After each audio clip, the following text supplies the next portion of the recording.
Bugün benim mutlu günüm.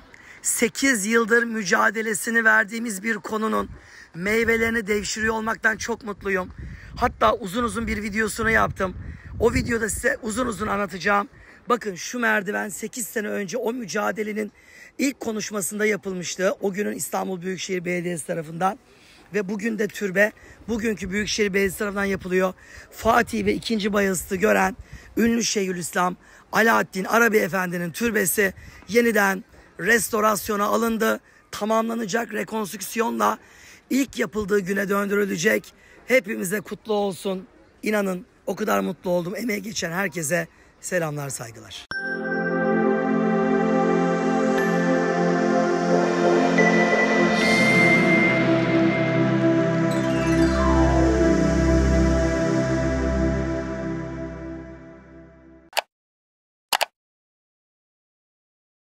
Biz bugün normalde grubumuzla, tarihseverlerle beraber Eyüp Sultan'ı gezmeye geldik. Ama Eyüp Sultan'ı gezmeye gelmemize rağmen resmen tarihi bir ana şahitlik ettiğimizi fark ettik.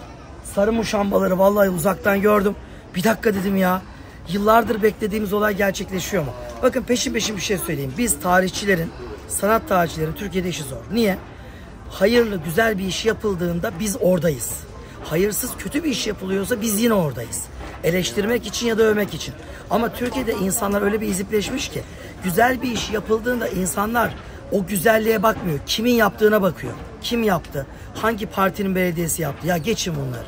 Şimdi şu gördüğünüz türbenin önü, bu gördüğünüz yer bundan 7-8 sene öncesi berbat bir durumdaydı. Kahvenin çatısı giriyordu, çöpler möpler vardı. Ben bir video çektim. Yukarıda Fatih ve 2. Bayezid döneminin ünlü Şeyhülislam'ı Alaaddin Arabi Efendi'nin kabri var. Alaaddin Arabi Efendi. Ve tabii içi çöplerle dolu olunca dayanamadım, bir video çektim ve dedim ki Mesut Özfırıncı diye bir bey 1. Dünya Savaşı ile alakalı bir doktora tezi hazırlıyor. O doktora tezinde Pierre Loti'nin Çanakkale Savaşı'nda bize karşı savaşmak için geldiğini anlatıyor kaynaklarıyla. Çanakkale Savaşı 1915. Çanakkale Savaşı 2 sene evvel 1913 İstanbul'a geliyor yeniden Fransa'dan. Bizim Osmanlı heyeti Topkapı Sarayı'nın önündeki rıhtımda devlet töreniyle karşılıyorlar. Biz böyle bir toplumuz işte. 2 yıl önce. 2 yıl sonra Çanakkale'de herif bizi alnımızdan vurmaya geliyor, evlatlarımızı. Ve bu Pierre Loti'nin adını kahveye veriyoruz, tepeye veriyoruz, mezarlığa veriyoruz. Osmanlı kaynaklarında bu tepenin adı Karyağdı Tepesi'dir. Arkadaki Karyağdı Tekkesi'nden dolayı bazı kaynaklarda da İdris Tepesi diye geçer. Neden? Çünkü İdris-i Bitlisi, Yavuz Sultan Selim'in o meşhur büyük Kürt alimi, Doğu Anadolu'nun Osmanlı'ya katılmasına sebep olan büyük adam bu bölgede cami yaptırmıştır hanımıyla beraber. Hemen şu arka tarafta Sıbyan Mektebi vardır, çeşmesi vardır. Evi de buradaymış. İdris-i Bitlisi Tepesi. İdris-i Bitlisi bizden, adı esamesi okunmuyor ve bu kadar eseri var. Öbür tarafta burada bir Mevlevi tekkesi var. Yıkılmış sadece birkaç mezar taşı var. Bu gördüğünüz yerde 3. Osman'ın hanımı Zevki Kadın'ın namazgahı var. Ve burada binlerce Müslümanın mezarı var. Bir Fransız geldi 2 kahve içti diye hepsinin adını Fransız'a bağlayacak kadar kendi köklerinden uzak, yoksun ve kendini küçük gören bir toplum mu olduk Allah aşkına? Nidai Hoca yazısını şöyle bitiriyor. Diyor ki Pierre Loti mi açıkçası Türk dostu yoksa Alaaddin Arabi Efendi mi? Bundan sonraki tavrımızla bunu belirlemek zorundayız. Bakın mezar yok olmak üzere. Yan tarafta görmüş olduğunuz tesislerin çatıları mezara girmiş. Çöplük gibi her şey ortada. Görüyorsunuz bakın burada damacanalar, bilmem neler, şişeler o biçim. Osmanlı'nın 7. Şeyhülislam'a yakışmıyor. Sahip çıkmak, ayağa kaldırmak, hatırlamak ve ziyaret etmek zorundayız. Sizleri de buraya bekliyoruz. Pierre Loti Türk dostu da Alaaddin Arabi Efendi Türk düşmanı mı dedim. Ve tabii o hafta bu video patladı. 7 tane televizyon kanalına demeç verdim. Ve haftalarca Türkiye Pierre Loti'yi konuştu. Bu tepe gerçekten İdris Tepesi'yken niye Pierre Loti diyoruz? İstanbul'un en güzel tepesine ismi verilen Pierre Loti kimdi? Türk dostu muydu yoksa Osmanlı'ya kurşun sıkan bir düşman askeri miydi? O gün Amerikan gazetelerinde yayınlanmış küpürler hala mevcut. Türk dostu şimdi Türk düşmanı mı oldu gibi başlıklarla. Kimisi İstanbul aşığı, kimisi ajan olarak nitelendiriyor. Biz de işte bu tartışmayı, bahsettiğiniz tartışmayı başlatan tarihçi Talha Uğurleli tam da Pierre Loti Tepesi'ne konuk olarak aldık. Öncelikle hoş geldiniz yayınımıza. Pierre Loti çok aslında İstanbul açısından, Türkiye açısından önemli bir isim. Ancak kimisi ajan diyor, kimisi İstanbul aşığı. Kimdir tam olarak Pierre Loti? Kendisi bir kere bir askerdir. 1850 yılında doğmuş bir Fransızdır. 17 yaşında Fransa donanmasına girmiştir. Benim tezim, savunduğum konu şu: kahvenin adı Pierre Loti kalsın. Tepenin adı asırlardır olduğu gibi İdrisi Bitlisi Tepesi, İdris Tepesi olarak anılsın. O videodan sonra İstanbul Büyükşehir Belediyesi Kültür Daire Başkanı beni davet etti. Hatta Eyüp Kaymakamı evime geldi, teşekkür etti. Talha Bey teşekkür ederiz. Çok güzel bir yaklaşım oldu. Halk bilinçlendi dediler. İstanbul Büyükşehir Belediyesi şu gördüğünüz merdivenleri yaptı. Şu gördüğünüz merdivenleri. O zaman AK Parti Belediyesi'ydi. Hakikaten yapanlardan Allah razı olsun sonuna kadar. Ve ne oldu? Bundan yaklaşık 4-5 ay önceydi. Ben yine grubumla geldim buraya. Bir baktım, Alaaddin Arabi Efendi'nin türbesinin yanına bir tane yeni mezar yapılıyor. Olaydan sonra bu gördüğünüz merdiven yapıldı buraya. Madem önemli bir zat, insanlar çıksın ziyaret etsin. Bu yoktu. Bakın şuradan çıkılıyordu yukarı doğru. Ve şimdi yapılacak iki şey var. Bir, bu türbenin tamir edilmesi. Türbe yıkık. Mesela elinize cep telefonunuzu alın. Google'a arama bölümüne Eyüp Sultan gravür yazın. Önünüze bir tepe manzarası gelecek. Şu manzara yani. Buradan İstanbul silüeti. Ve o manzarada 300 sene evvel çizilmiş o gravürlerde, birkaç tanedir o. Hep ne var? Köşede yıkık bir türbe var. O türbe Şeyhülislam Alaaddin Arabi Efendi'nin türbesi. Son derece önemli. Şöyle azıcık daha yukarı doğru çıkalım. Dediğim gibi isteyenler altta kalabilir. Allah'ım o gürültü ne ya? Of. Bizi buldu bu da.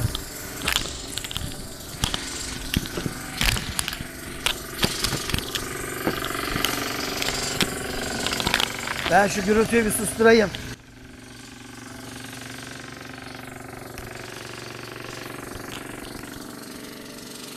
Abi. Hop. Hop.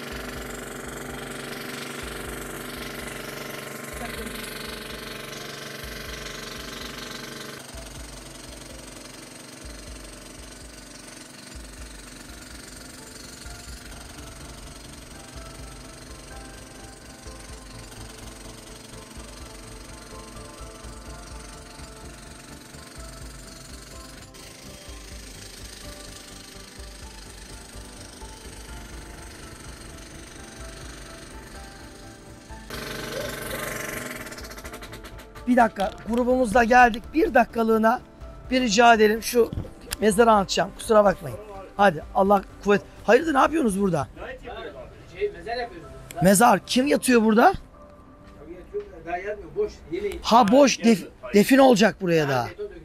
Ha defin. Ha daha. Light yapacak light. Ya yapacaksınız ama daha sahibi belli değil mi? Ha yaşıyor kadın ya. Ha yaşıyor, kendine mezar yeri yaptırıyor. Ha Ölmeden mezarını yaptırıyor. anladım. O Siz burada ne yapacaksınız? Ben anlayamadım abi. bu zatı anlatacağım. Bak tam yanınızdaki komşunuz Alaaddin Arabi Efendi'yi anlatacağım burada şimdi. Ha burada mezar yerinin sahibi kendi yerini yaptırıyor şu an. Öldüğü zaman getirip konacak. Kaç kişilik olacak burası? 4 kişilik. 4 kişilik kabir yeri. Şimdi bakın, ben az önce size ne dedim?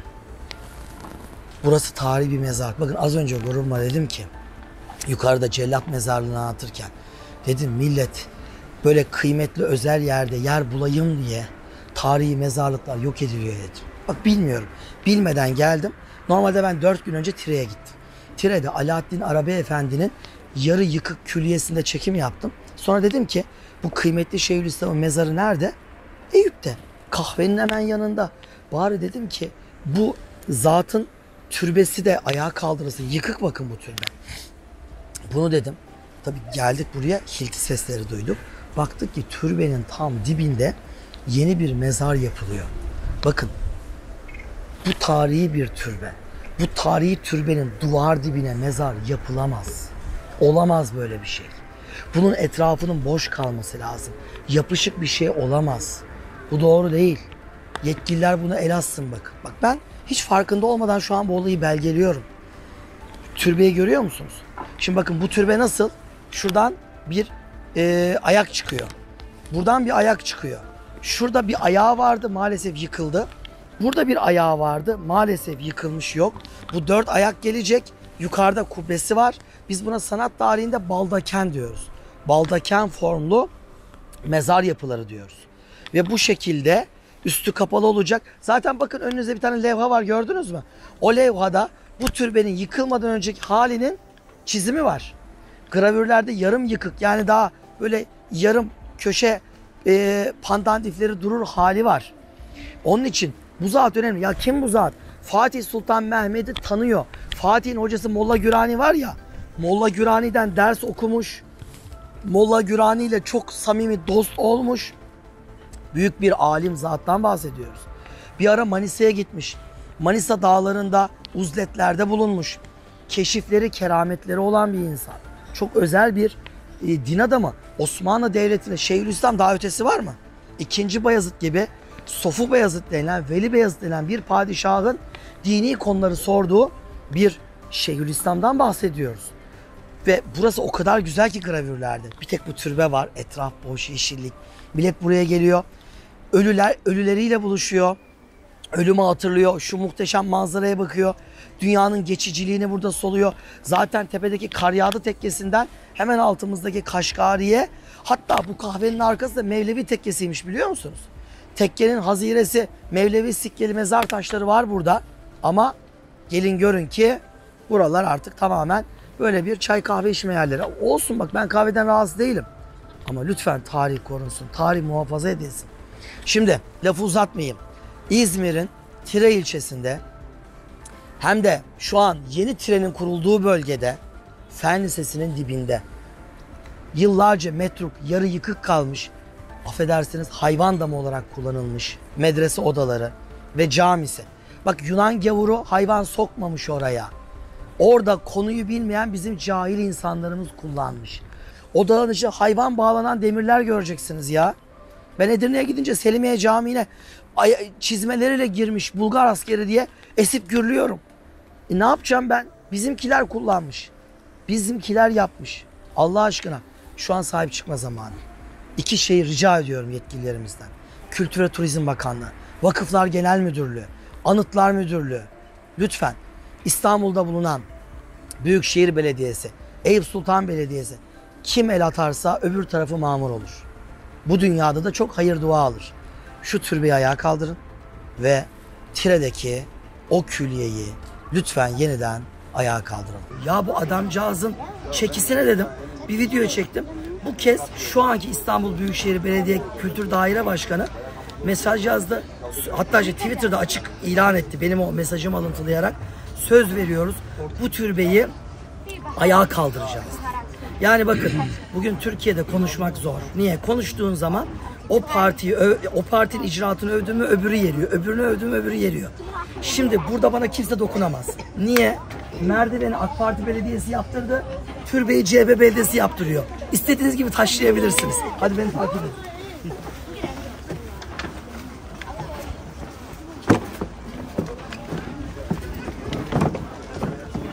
Ya bizde tarafkirlik damarı diye bir şey var.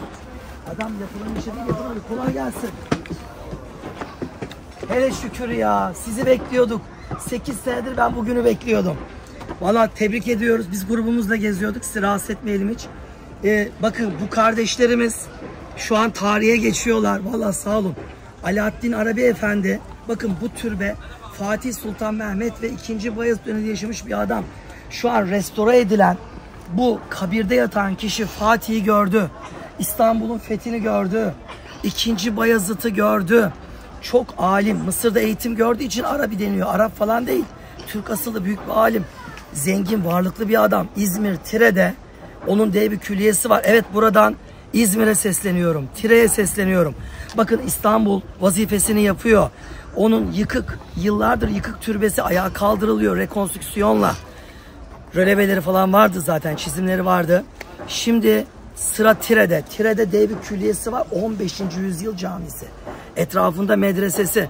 Caminin kubbe yarım yıkık. Medrese ayakta ama belli yerleri yıkık. Lütfen türbe gibi oranın da bir an önce ayağa kaldırılmasını istiyoruz. Bakın linkini buraya bırakıyorum.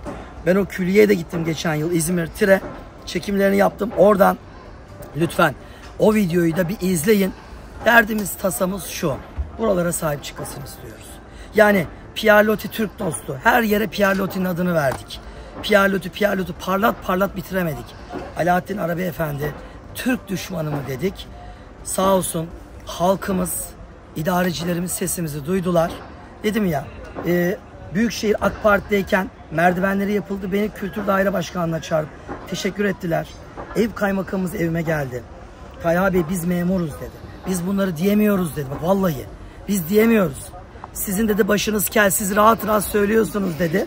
Zaten başıma gelmedik kalmıyor böyle rahat konuştuğum için. Ondan dolayı çok güzel oldu. Şimdi burada ne olacak? Hemen anlatayım. Bir sanat tarihçi olarak. Bakın bu baldaken formda bir türbedir. Baldaken ne demek? Eski Türklerin çadır geleneği demek. Üstü kapalı, kenarları açık. Yani 4 tane direği diktin, üstünü kapattın. İşte biz buna baldaken diyoruz. Çadır formlu. Eski Türk tahtı formu. Burada ne var? Bakın şurada bir tane ayak var. Görüyorsunuz. Ama ne olmuş? Üst kısmı yıkılmış. Burada duruyor. Burada ikinci bir ayak var. Görüyorsunuz. Üstü yıkılmış. Aynı ayaktan bir tane de şuraya yapılacak. Bakın o gitmiş. Onu bir ara bizimkiler yemişler. Biz çok severiz öyle tarihi mezar yemeği. Zamanında çok yedik. Bak 4. ayak gitmiş. Onu da yemişler. O da bitmiş gitmiş. 4. ayak. Ve kazı sırasında herhalde mezar taşının bir parçası çıkmış. Bakın ben de bunu yeni görüyorum. Mesela bu kırık parça buraya dayanmış. Ondan sonra geçen yüzyıla kadar bu türbe burada sağlamdı, çöktü. Yani şöyle söyleyelim, ayakları sağlamdı. Mesela internete girin. Bak şu an bu video bitince Google'a girin. Eyüp gravür yazın. Mesela siz şu an telefonunuza hemen bir yazar mısınız? Google'a girin. Eyüp gravür yazın. Önünüze bu türbenin çok daha sağlam hali gelecek önünüze. Bir görelim. Eyüp gravür. Hemen bir göreyim. Hatta ben şimdi telefondan göstereyim. Gruptakiler yazıyorlar. Burası milletin gelip seyir yeriydi. Ve bu türbe yabancıların... Açtınız mı? Hemen alayım. Evet. Bakın Eyüp gravür yazıldı. Eyüp gravür yazıldığında önümüze gelen bir takım gravürler var. Bir dakika yanlış oldu. Ben sizi yanlış yönlendirdim. Eyüp Sultan dedim. Eyüp şuraya tepe yazalım. Gravür diyelim. Şimdi bir daha arayalım. Evet bakın geldi. Eyüp tepe gravür yazdım. Gördünüz mü? Bakın şu gördüğünüz türbe, şu türbe. Bu türbenin kemeri ayakta. Kemer sağlam duruyor. Telefondan görebiliyor muyuz? Kameradan. Kemeri görüyoruz değil mi? Sağlam. Yani geçen yüzyıla kadar aslında şu ayakla bu ayağın arasındaki kemer de sağlanmış. Kemer de sağlanmış. Bak şöyle gösteriyorum. Şöyle büyütüyorum bakın. Gördünüz mü? Herkes ekrana baksın. Bakın. Kemer sağlanmış. Şu ayak, şu gördüğünüz ayak. Şu ayak, şu gördüğümüz ayak. Şu. Kemer sağlanmış. Şimdi ne yapılacak? Bu iki ayak yükseltilecek. O iki ayak yapılacak. Oraya bir kemer, oraya bir kemer. Buraya bir kemer, bir de buraya bir kemer. Üstüne de kubbesi oturtulacak. Bunun kubbeli döneminin çizimleri de var elimizde. Yani röleveleri de hazır. Çok basit, kolay. Yani Fatih'in torunlarıyız. Torunlarıysan Fatih'in Şeyhülislam'ın mezarını yap arkadaşım. Tireli de sahip çıksın yapsın Tire'deki külliyesine. İstanbul'da sahip çıksın. Benim vazifem söylemek. Biliyorum söyleyince kötü oluyoruz. Ama ben buradan hem AK Parti hem CHP Belediyesi ikisini de tebrik ederim. Hayırlı anlamda ne varsa Allah aşkına yapalım ya. Yani güzel işler yapalım. Elbette particilik olacak. İnsanlar, örgütler, dernekler kurulacak. Ama bu bizim inkişaf etmemiz için olsun. Birbirimizin ayağına çelme takmak için olmasın. Türbe ayağa kaldırılıyor. Emeği geçenleri yeniden kutluyorum. Böyle bir video neyle bitirilir? Alaaddin Arabi Efendi'nin ruhuna bir Fatiha ile bitirelim. Ruhları için El Fatiha.